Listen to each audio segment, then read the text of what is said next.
আবার কয় কাবা ঘরের খাদেম হতে আমার মন চাইলো না এই জগতে। আবার সরকার নাকি কাবার খাদেম হইতে মন চায় না, তাহলে কাবার অনেক ক্ষতি হয়ে গেল না? এই ছাগলে যদি কাবায় যায় আরো জুতা দিয়ে বিটাইব খাদেমরা। কাবা ঘরের খাদেম হতে আমার মন চাইলো না এই জগতে, তবে রশিদে চাঁদের পায়খানাতে আমি যেন চাকরি পাই। কত বড় খারাপ আপনি ভাবতে পারেন। কাবার খাদেম হতে চায় না, কিন্তু বাবার মাজারের টয়লেটের সুইপার হইতে রাজি, মেথর হতে রাজি। এই যে এরা আল্লাহকে চায় না, কাবা চায় না, কেন জানেন? কারণ হলো এর পেছনে রহস্য আছে। তো এমনি এমনি না, এরা দেখবেন পীরের পায়ে সেজদা দেয়, মাজারে সেজদা দেয়, বাবার কাছে গিয়া সন্তান চায়, ভাগ্যের পরিবর্তন বাবার কাছে চায়। কেন চায়? আমরা আল্লাহর সাথে যেই কাজগুলো করি ওই একই কাজ তারা বাবার সাথে করে। কেন করে?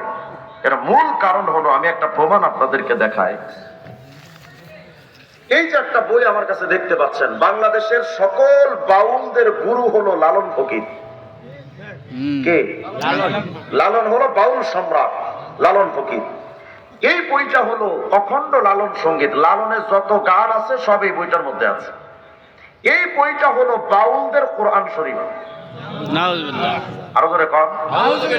যদি বলেন হুজুর আপনি এটা কেমনে কইলেন, এটা তাদের কোরআন, আমি প্রমাণ দেখাচ্ছি। দেখ, এই যে একটা বই লালন দর্শন, এই বইটার 129 নম্বর পৃষ্ঠার মধ্যে গিয়ে তারা বলছে, আমাদের যে 30 পারা কোরআন শরীফ কাগজে লেখা, আমাদের কোরআন শরীফ কাগজে লেখা না, এরা বলে যে কাগজে কোন গ্রন্থকে আল্লাহর কিতাব বলে না।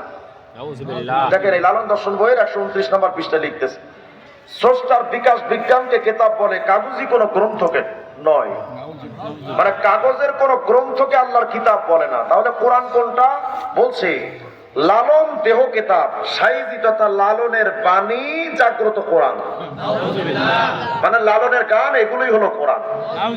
তো যে কারণে এই অখণ্ড লালন সঙ্গীত লালনের সকল গানের সমষ্টি।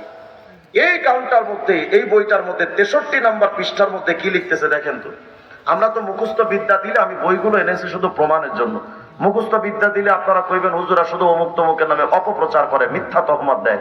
কিন্তু দেখেন কি লিখতেছে এই বইটা 63 নম্বর পৃষ্ঠা লিখতেছে, যেহি মোরশেদ মানে যিনি পীর সাহেব, সেই তো রসুল।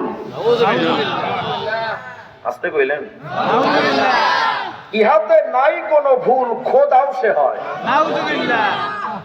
এটা তো